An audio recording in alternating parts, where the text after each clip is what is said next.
शांति। मुरली की तारीख है 23/7/2026।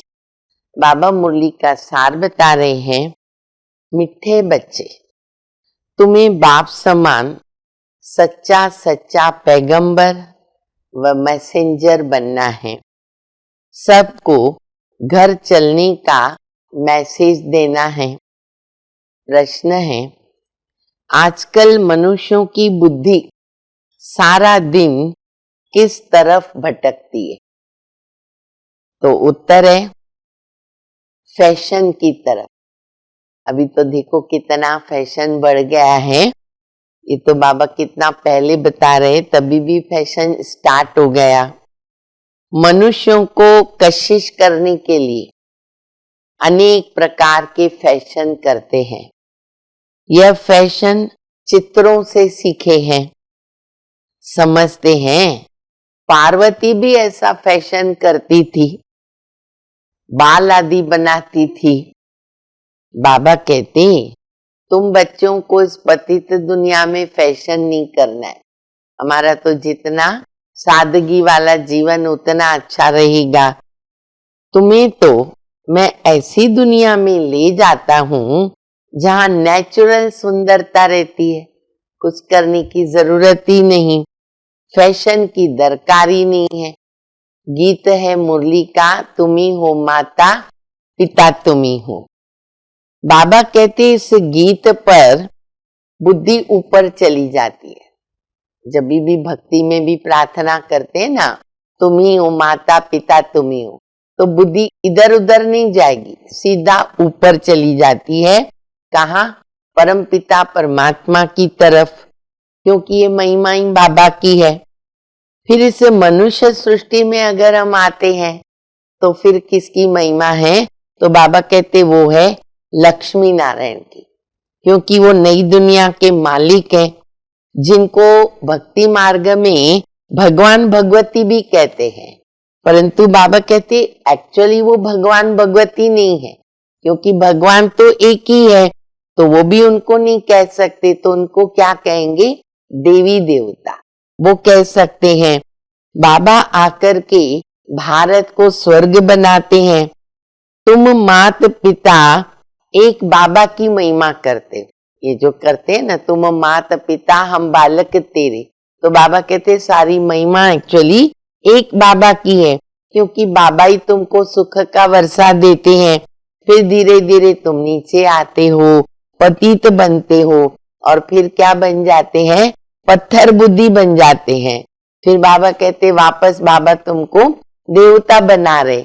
फिर क्षत्रिय, वैश्य, शूद्र, ब्राह्मण, ऐसे तुम नीचे उतरते हो। और अभी कहाँ पहुंच गए हम? तो बाबा कहते अभी तुम हो संगम युग पर, और अभी तुम सब नंबरवार हो। फर्स्ट क्लास भी हैं बच्चे, सेकंड क्लास भी हैं, थर्ड क्लास भी हैं। जैसे कई बच्चियां हैं ना, वो खुद ही कहती है बाबा हमें ना थर्ड क्लास है, हमें दिल तो बहुत होती है लेकिन हमारा मुख नहीं चलता, हम बोल नहीं सकते हैं, बाबा हम क्या करें? तो बाबा कहते हैं बच्चे ये अपने कर्मों का हिसाब किताब है।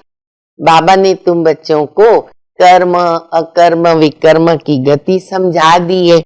फिर बाबा कहते दुनिया में जब 60 वर्ष होते तो वानप्रस्थ लेते हैं। कहते हैं ना अभी हम रिटायर्ड हो गए, वानप्रस्थ में चले जाते हैं। परंतु बाबा कहते इसका एक्चुअली जो अर्थ है वो तो जानते नहीं है।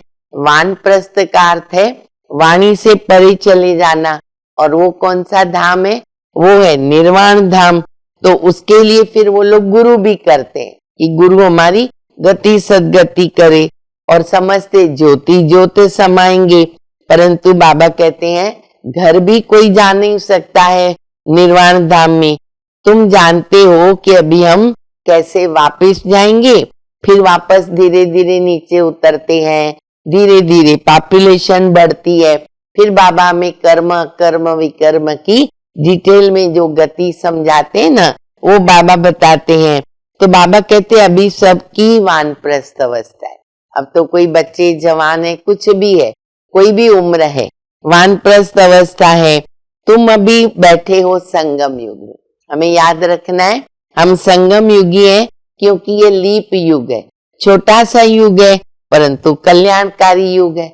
इसीलिए लोग क्या करते हैं, वो अधिक मास वगैरह आता है ना, तो फिर बाबा कहते दान पुण्य आदि बहुत करते हैं। भक्ति मार्ग में जो है बाबा कहते हैं पत्थर की मूर्तियां होती है, लेकिन देखो कितनी आकर्षक बनाते, पत्थर को तोड़ तोड़ के मूर्ति ऐसी बनाते, देख के दिल खुश हो जाए, तो वो है पत्थर की पूजा।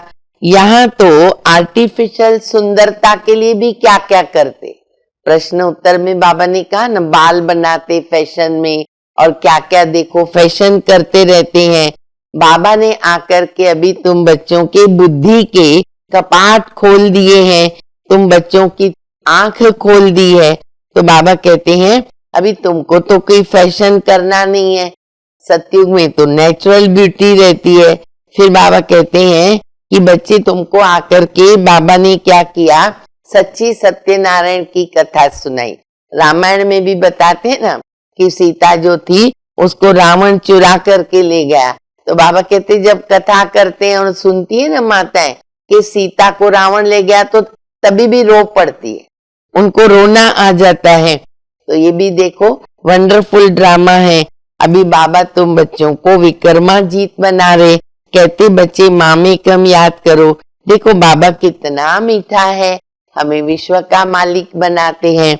अभी हम सुनेंगे धारणा के लिए मुख्य सार। कर्म अकर्म और विकर्म की गति को जान करके श्रेष्ठ कर्म करने हैं, ज्ञान दान करके धर्मात्मा बनना है। दूसरा है ये वानप्रस्थ अवस्था है, इन अंतिम घड़ियों में पावन बनकर पावन दुनिया में जाना है, पावन बनने का मैसेज सबको देना है। वरदान है पासवीं ऑनर बनने के लिए सर्व द्वारा संतुष्टता का पासपोर्ट प्राप्त करने वाले संतुष्ट मणि भव। जो बच्चे अपने आप से, अपने पुरुषार्थ व सर्विस से, ब्राह्मण परिवार के संपर्क से सदा संतुष्ट रहते हैं, उन्हें संतुष्ट मणि कहा जाता है। सर्व आत्माओं के संपर्क में अपने को संतुष्ट रखना और सर्व को संतुष्ट करना, इसमें जो विजयी बनते हैं ना, वो विजय माला में आते। ये बहुत जरूरी बात है, संतुष्ट रहना, संतुष्ट करना। पासवीं ऑनर बनने के लिए सर्व द्वारा संतुष्टता का पासपोर्ट मिलना चाहिए। ये पासपोर्ट लेने के सिर्फ सहन करने व समाने की शक्ति को धारण करो। ये पासपोर्ट लेना है तो दो शक्ति धारण करो, सहन शक्ति और समाने की शक्ति। स्लोगन है रहम दिल बनकर सेवा द्वारा निराश और थकी हुई आत्माओं को सहारा दो। अव्यक्त इशारा ज्वाला स्वरूप स्थिति में रहकर शक्तिशाली याद का अनुभव करो। पावरफुल याद के लिए सच्चे दिल का प्यार चाहिए। सच्चे दिल वाले सेकंड में बिंदु स्वरूप बाबा को याद कर सकते हैं। सच्चे दिल वाले सच्चे साहेब को राजी करने के कारण बाप की विशेष दुआएं प्राप्त करते हैं, जिनसे सहज एक संकल्प में स्थित होकर ज्वाला रूप की याद का अनुभव करते हैं। पावरफुल वाइब्रेशंस फैला सकते हैं। सच्चाई की शक्ति के कारण दिमाग भी समय पर युक्ति युक्त यथार्थ कार्य करता है। कोई भी उल्टा कार्य हो नहीं सकता। अच्छा, मीठे मीठे सिकिल दे बच्चों प्रति माता पिता बाप दादा का याद प्यार और गुड मॉर्निंग। रूहानी बाप की रूहानी बच्चों को नमस्ते। हम सभी रूहानी बच्चों की रूहानी माता पिता बाप दादा को याद प्यार, गुड मॉर्निंग, नमस्ते नमस्ते, शुक्रिया बाबा शुक्रिया। ओम शांति।